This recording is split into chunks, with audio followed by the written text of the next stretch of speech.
There's a plant along nearly every desert highway in the Southwest that you have looked at and instantly stopped seeing. Gray-green, knee-high, the kind of scrubby bush your brain files under empty lot and moves on. Here's what your brain is missing.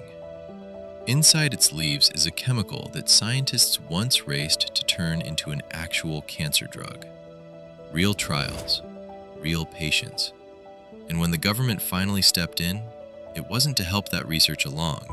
It was to pull the plant's products off store shelves nationwide. That warning went out over 30 years ago. And right now, you can still buy this same plant online in capsule form, marketed as a natural cancer fighter, to someone who has no idea any of this happened. Maybe that someone is you. Maybe it's someone in your family. By the end of this video, you'll know exactly why federal regulators tried to make this plant disappear, and why, in university labs this year, scientists still haven't been able to let it go. You'll also learn its actual name, because if you've ever driven through the desert, there's a real chance you've already stood a few feet away from it. Imagine this. A summer thunderstorm just broke over the desert. The first fat drops hit the dirt, and a smell rises up that you'd recognize even with your eyes closed. Sharp, resinous, something like tar and rain mixed together. Most people who grow up in the Southwest can name that smell instantly. Almost none of them can tell you what's making it. That smell has a source. Oils sitting on the surface of a single desert shrub, released the moment water touches its leaves. People who grow up out here learn to trust their nose over the weather app. This plant tips them off to a storm before the sky even changes. But the smell isn't the interesting part. It's just the introduction. This same plant has been used as medicine for longer than there's been a United States to regulate it, which doesn't make sense yet. Not until you know what's actually sitting inside its leaves. Let's name it now. Creosote bush. Botanists sometimes call it chaparral. Same plant, two names. One from a Spanish word for that tar smell, one from science. For centuries before it had either name in English, indigenous communities across the Southwest were already brewing its leaves into tea for chest colds, for arthritis pain, for snake bite, for skin infections that wouldn't heal. Folk medicine gets dismissed a lot. Old wives' tales, placebo. Except this time, when 20th century chemists finally isolated what was actually inside those leaves, they did not find nothing. Imagine this instead. A seed lands in ground that gets less rain in a year than some cities get in a single storm. It can't walk away from a drought. It can't run from an animal that wants to eat it. Whatever problem the desert throws at it, it has exactly one tool to solve that problem with: chemistry.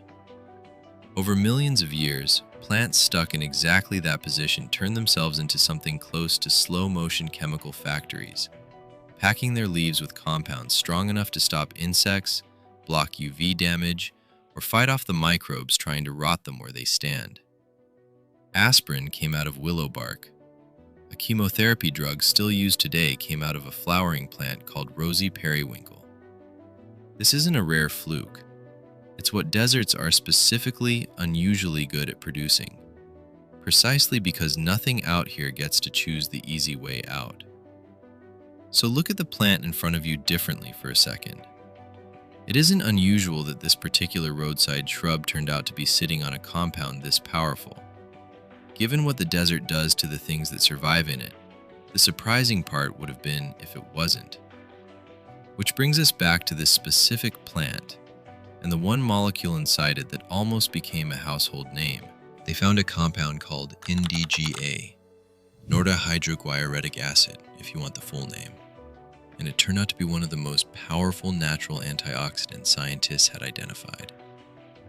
In lab tests, it showed real activity against cancer cells, against viruses, against parasites. This wasn't folklore anymore.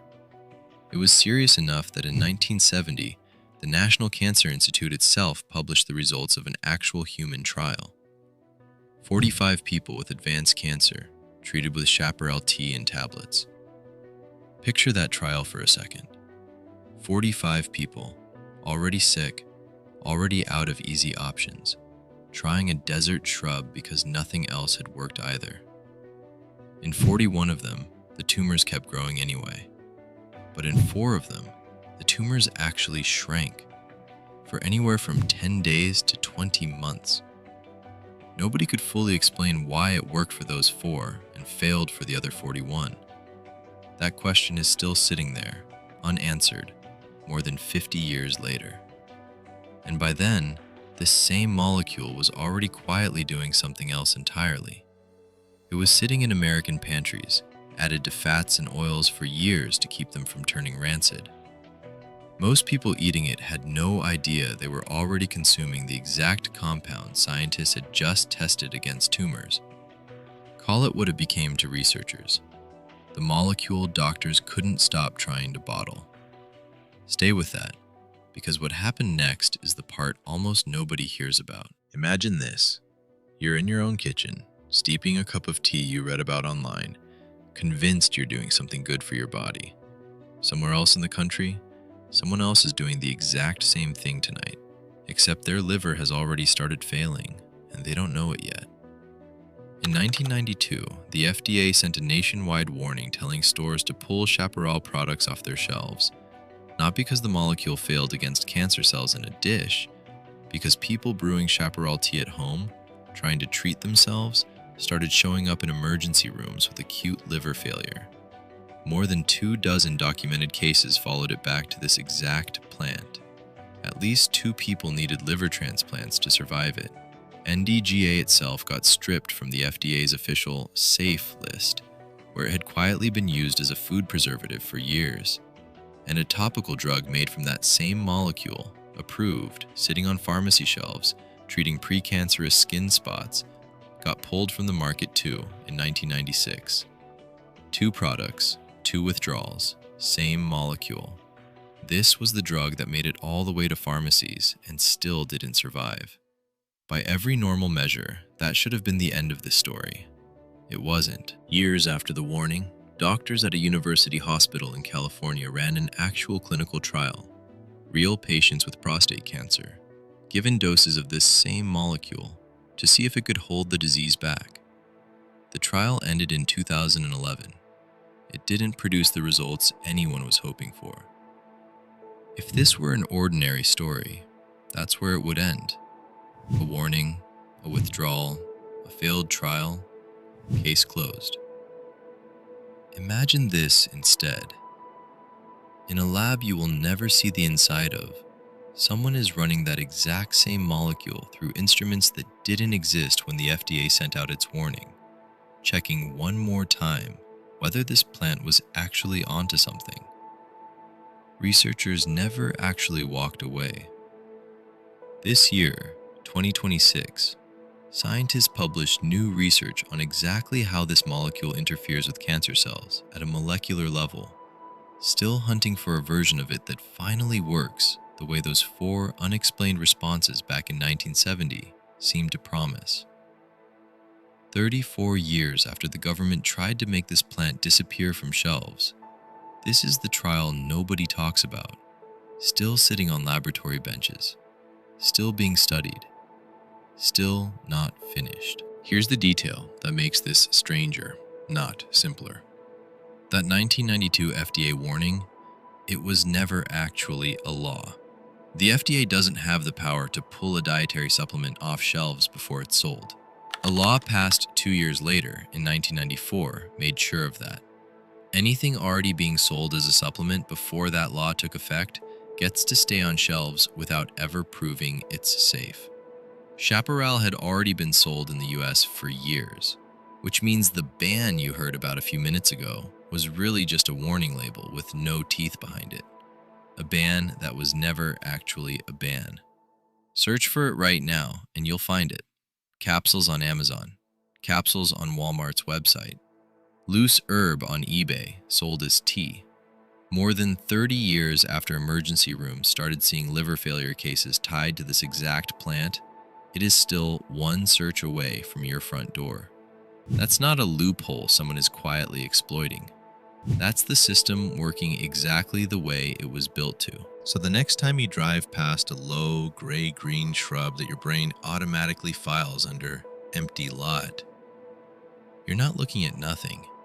You're looking at a plant that Indigenous communities trusted for centuries, that the federal government tried to erase from store shelves, and that scientists still can't seem to walk away from more than 30 years later.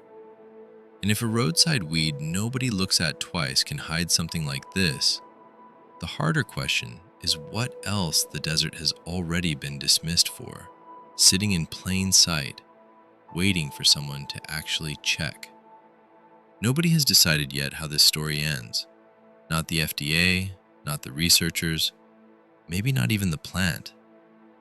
Have you ever bought an herbal supplement without actually checking what's inside it? Type yes or no, and tell us, what's one useless desert plant near you that you'd never guess could be hiding something like this? Because this isn't the only thing out here that got written off too fast. There's more of it, hiding inside things you'd swear you already understand.